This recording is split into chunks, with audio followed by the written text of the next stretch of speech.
नमस्कार मंडळी, चला तर आज आपण एक दुसरी नवीन रेसिपी पाहूया, दाल वडा। तर हे बघा, मी हे ना हरभऱ्याची डाळ आहे ना 4 तास भिजत ठेवलेली आहे, ती घेतलेली आहे। त्याच्यासाठी 4 कांदे घेतले मिडियम, कढीपत्ता, कोथिंबीर आणि चटणी त्याच्या संग करायची आपल्याला, हिरवी चटणी करूया। त्यासाठी मी थोडे शेंगदाणे, थोड्या डाळ्या, थोडंसं खोबरं, कोथिंबीर, पुदिना, हिरवी मिरची आणि हे थोडीशी हिरवी मिरची वेगळी जी आपल्याला ह्या डाळीत वाटून टाकायची त्याच्यासाठी घेतलेली आहे। चला तर मग हे आपण सगळं कापून घेऊया आणि चटणी पण बनवून घेऊया।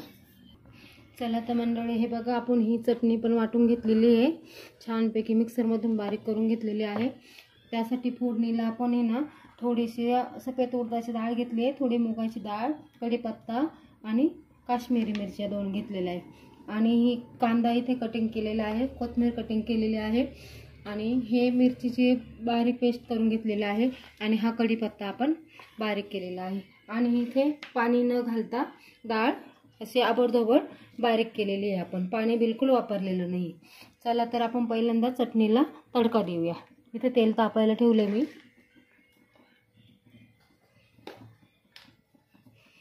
त्याच्यामध्ये थोडासा हिंग टाकूया,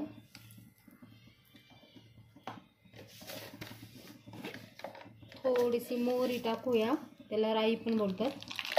ती छानपैकी परतून करायला लागली आहे। त्याच्यानंतर आपण ही डाळ टाकूया, त्याच्यात थोडीशी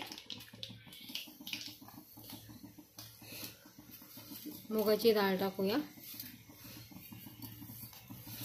छानपैकी सोनेरी कलर डाळीचा होऊन देऊया।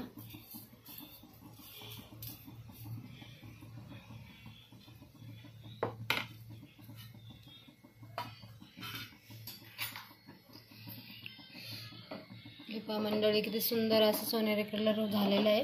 हे पहा, त्याच्यामध्ये आपण हे जी मिरची ठेवलेली आहे तडक्यासाठी ती टाकूया। टाकला, छानपैकी तडका झालेला आहे। आता हा तडका आपण चटणीवर टाकूया। हे पहा, किती सुंदर खमखमाट चटणीचा सुटलेला आहे।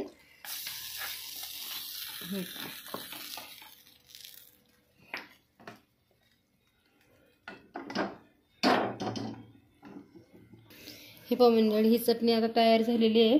आपण ही साईडला ठेवूया आणि वड्यांची तयारी करूया। ते इथे तेल तापायला ठेवलेले आहे मी, तोपर्यंत आहे ना, तेल तापेपर्यंत आहे ना, हे पहा, हा कांदा कटिंग केलेला आहे याच्यात टाकून देऊया आपण डाळीत वाटलेल्या।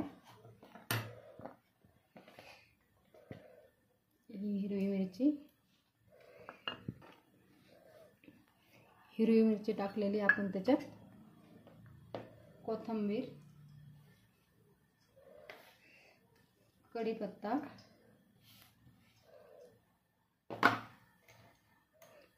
चवीनुसार मीठ, त्या चटणीत पण चवीनुसार मीठ टाकले बरं का। आता हे ना छानपैकी आपण एकत्र करून घेऊया, पाण्याचा बिलकुल वापर करायचा नाही आहे।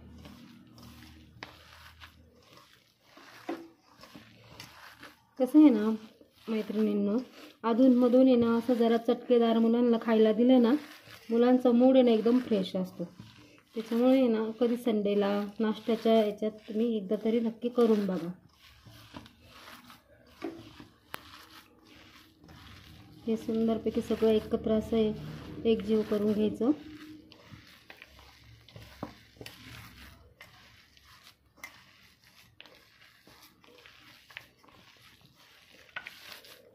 हे पहा, छानपैकी आपलं तयार झालेलं आहे। आता काय करूया, तेल तापलं की नाही आधी बघूया। हां, तेल चांगलं तापलेलं आहे।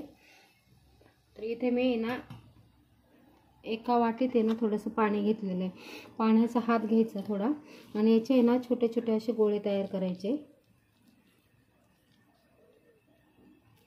आणि असे कॅटलेस सारखे असे मस्तपैकी गोल राऊंडमध्ये करायचे। असे करत एक एक फ्राय करायला सोडायचे। याच प्रकारे आपण सर्व असे गोळे बनवून घेऊया। जास्त जाड नाही करायचे मैत्रिणींनो, नाही तर मग आतमध्ये कच्चा राहणार। थोडं मीडियम ठेवा, लय पातळ पण नाही, लय जाड पण नाही।